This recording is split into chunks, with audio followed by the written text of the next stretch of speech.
কিরে ভাই, এত সকালে ফোন দিছস কেন? ভাইজান, আমি তো আমার বউ আর শাশুড়িরে নিয়ে গ্রামে আসতেছি। বউ শাশুড়ি লয় এই সময় গ্রামে আসতাছস? আরে আমরা তো আলিপুরের বিল পারে চলে আসছি। ওই যে বিলটা পার হলি তো গ্রাম। ঘরে তো কোনো বাজার নাই, টাকা পয়সাও নাই, আমি কেমনে বাজার করব? ভাইজান, ক। তুমি একটা কাজ করো, তুমি জলদি বাজারে যাও, বাজারে যায় মাছ মাংস কিনে নিয়ে আসো। কি? আচ্ছা, তুমি ওইখানে দাঁড়িয়ে কার সাথে কথা বলতেছো? আমরা কিন্তু আজকে রাতটা থাকবো। আচ্ছা ঠিক আছে, আচ্ছা ঠিক আছে। সাবধানে আইস। হ্যাঁ চলো চলো চলো, তাড়াতাড়ি চলো। হোয়াট ইজ দিস দুলাল? আমাদের এখানে এভাবে দাঁড় করে রাখলে কেন? না, ওই ভাইজানের সাথে কথা বলছিলাম। আমরা যে এখানে আসছি সেটা ভাইজানকে ফোন দিয়ে জানালাম। মানে কি?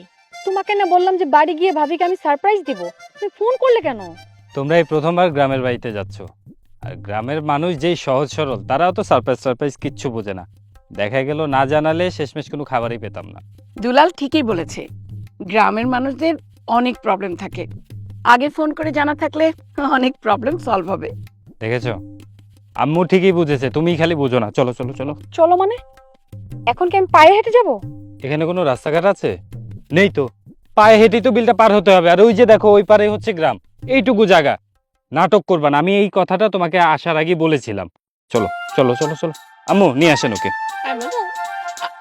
আসো আসো আসো, জলদি আসো।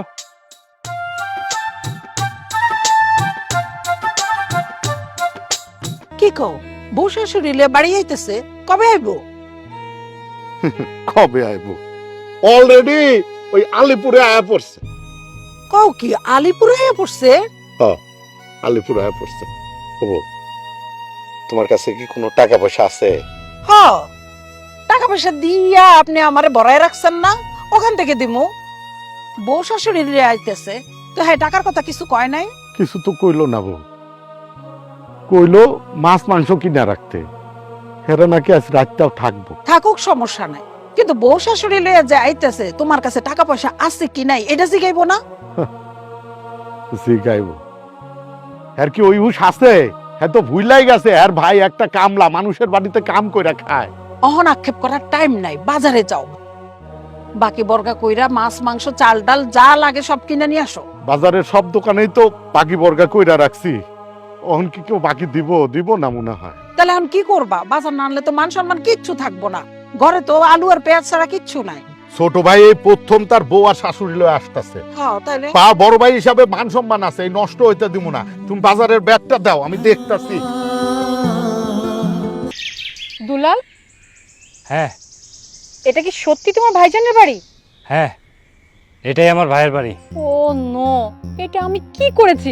এটাকে কি বাড়ি বলে নাকি? এটা তো ফকিন্নির ঘর।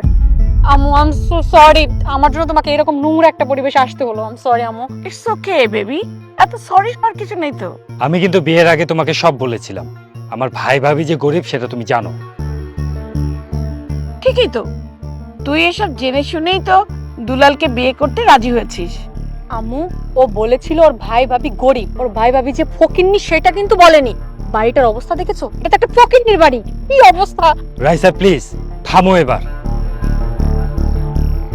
ভাই ভাবি শুনলে কষ্ট পাবে।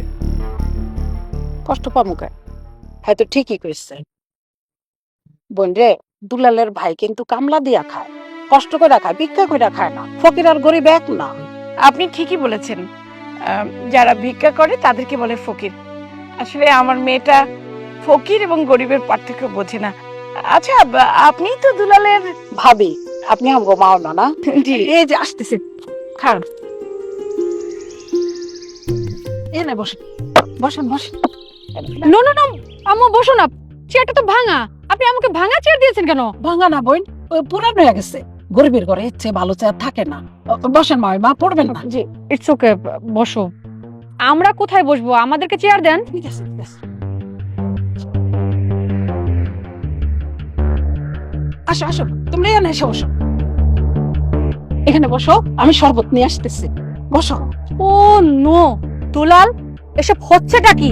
আমাদের মা মেয়েকে এরকম একটা নোংরা পরিবেশে এনে আমাকে মাটিতে বসতে দিচ্ছে, মাকে ভাঙা চেয়ার দিচ্ছে, আরো কত কি যে দেখতে হবে গড নোস। ইলান চাচি আম্মা, আপনাদের জন্য চেয়ার আনছি। কি সুন্দর গেরান! মা, তোমাকে বলছিলাম না শহরের ম্যাডাম মুখে সুন্দর গন্ধ থাকে। আর নতুন চাষি গায়ে কত ফাইন গেরান। অনেক দামি সেন্ট রে বুড়ি, তাই গিরানটাও ফাইন। চাচাজান, আমি না চাষি আমার একটু জড়ায় ধরি। তোরে কে মানা করছে? ধর, শক্ত করে জড়ায় ধর।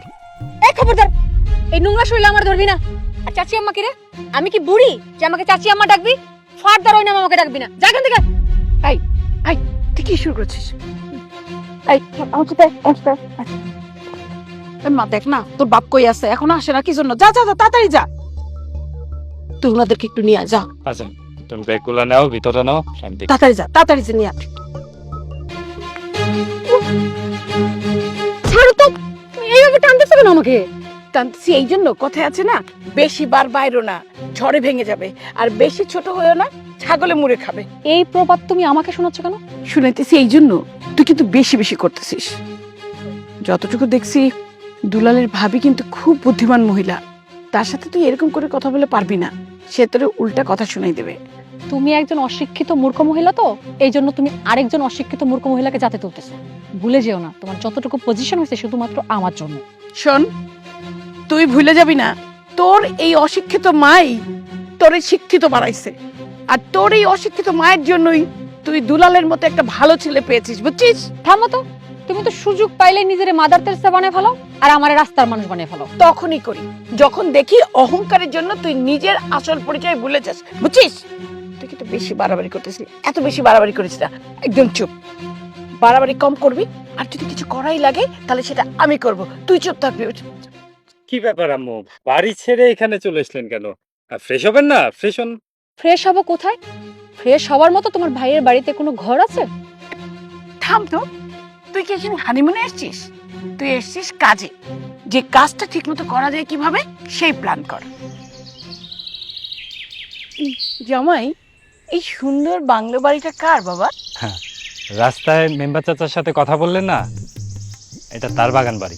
ও আচ্ছা, ও আচ্ছা, রাস্তাঘাট না করে টাকা মেরে নিজের বাগান বাড়িটা খুব সুন্দর করে করছে। ওহো, তাতে তোর, তুই সবসময় বেশি বেশি কর। চলো উইকেন্ডটা বসে প্ল্যানটা করে ফেলে। আয় আয়।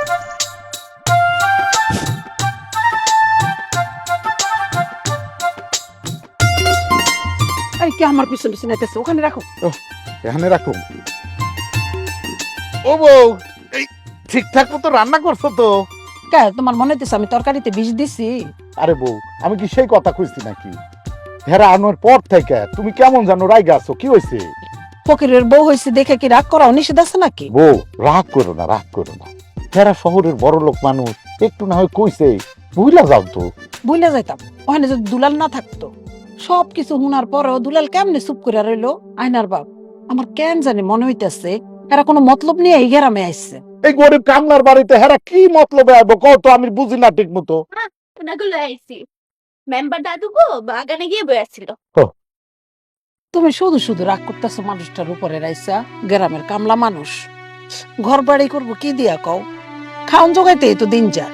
বৌমা, তোমার ভাবি অশিক্ষিত মূর্খ মানুষ হইলে কি হইব, কিন্তু রান্নার হাত ফার্স্ট ক্লাস। খেলো এ ভাই, আয় আয় আয়, বল। এসব কি দুলাল? আমার আম্মু কি এখানে বসে খাবে? এই ফকিরদের মতো লাইন ধরে বসে আমি খেতে পারবো না, প্রয়োজন আমি না খেয়ে থাকবো। আর ভাইজান এত কিছু রান্না করছেন, চেয়ারও ভিক্ষা করে নিয়ে আসছেন, একটা টেবিলে তো চেয়ার নিয়ে আসতে পারতেন। যান টেবিল নিয়ে আসেন। ভাইজান কোনো টেবিল আনতে যাবে না। তোমার যদি খেতে ইচ্ছে হয় তাহলে এভাবে মাটিতে বসে ফকিরের মতোই খেতে হবে। কি পেয়েছো তুমি? আসার পর থেকে, এই বাড়িতে পা দেওয়ার পর থেকে তুমি অনবরত আমার ভাই আর ভাবিকে অপমান করে যাচ্ছ। আমি কিন্তু আর একবারও সহ্য করবো না, বলে দিলাম। সহ্য করবে না মানে? তুমি কি আমার মেয়েকে মারবে নাকি? রাইসা তো কোনো কথা মিথ্যা বলেনি, যা বলেছে সত্য বলেছে।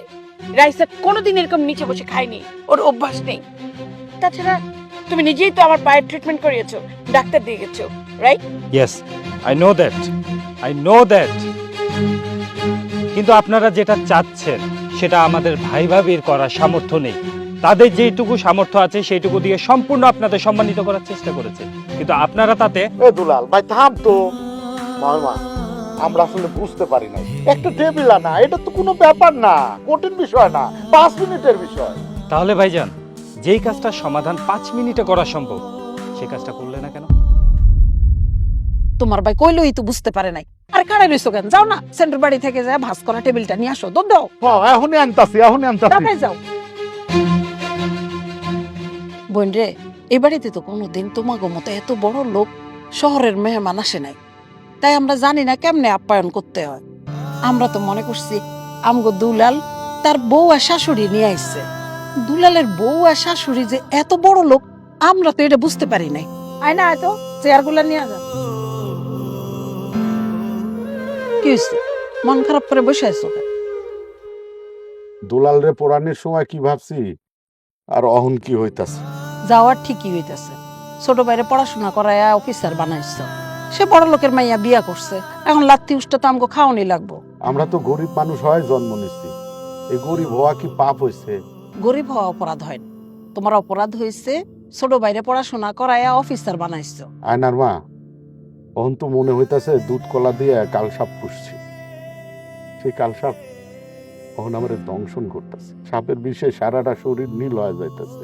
এই জীবনে চাই না শুনে তো আমি কোনো পাপ করি না, তাহলে আল্লাহ কেন এমন শাস্তি দিতেছে কত? মসজিদের বড় হুজুর সেদিন কি কইছে শুনো নাই? আল্লাহ যারে ভালোবাসে হ্যাঁ এই বিপদ আপদ বেশি দিয়ে পরীক্ষা করে। তাই বললা আল্লাহ আমার এত পরীক্ষা দিয়ে কষ্ট দিব? তোমার কি হয়েছে মা? তোমার ম্যাডাম চাচি আম্মারে রেখে কেন চলে আইছো? হিডা আমার শাশি আম্মা না, হিডা একটা ডাইনি। না না না মা, এমন কথা কয় না মা, হ্যাঁ তোমার মুরব্বী। করছে তোরে? আমরা মারছে আর বকাও দিছে। কি করছ তুই? আমি শুধু গায়ে একটু গন্ধ শুকতে গেছিলাম, বিশ্বাস করবা গায়ে লাগেও নাই, ঠাস করে গালে একটা চটকনা দিল আর কইলো আমি নাকি ফকিরের বাচ্চা, ছোট লোকের বাচ্চা, অসবের বাচ্চা, অনেক গালেও দিল। তখন তো চাচা কই আসছিল? সাসা কি করব, সাসা তামসা দেখছে। আর খুব খারাপ মানুষ আব্বা। ওরে মা রে মা, মা মন খারাপ করিস না মা, তোর চাচা সেই আগের চাচা নাই, বদলায় গেছে। যা থাক, কষ্ট পাইস না, আজকে তুই তোর বান্ধবী রাত্রির কাছে ঘুমা, যা। হ্যাঁ বাবা যা, যা।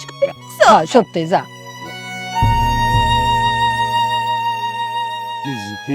কি মায়াটারে কষ্ট দিতেছে।